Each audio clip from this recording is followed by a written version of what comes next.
বিশ্ব নবী সাল্লাল্লাহু আলাইহি সাল্লাম বলেন, যদি কোনো আমার উম্মত ঘুমানোর আগে 100 বার সুবহানাল্লাহ পড়ে ঘুমায়, তাহলে 100টি কৃতদাস মুক্ত করার সমপরিমাণ সওয়াব তার আমলনামায় আল্লাহ পাক দিয়ে দিবেন।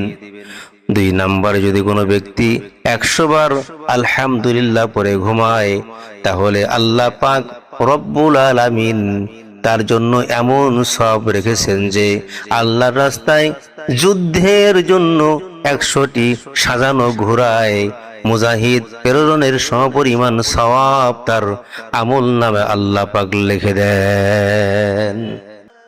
যদি কোনো আমার উম্মত ঘুমানোর আগে 100 বার আল্লাহু আকবার পড়ে ঘুমায়, তাহলে 100টি মকবুল উট কুরবানির সমপরিমাণ সওয়াব আল্লাহ পাক তাকে দিয়ে দিবেন।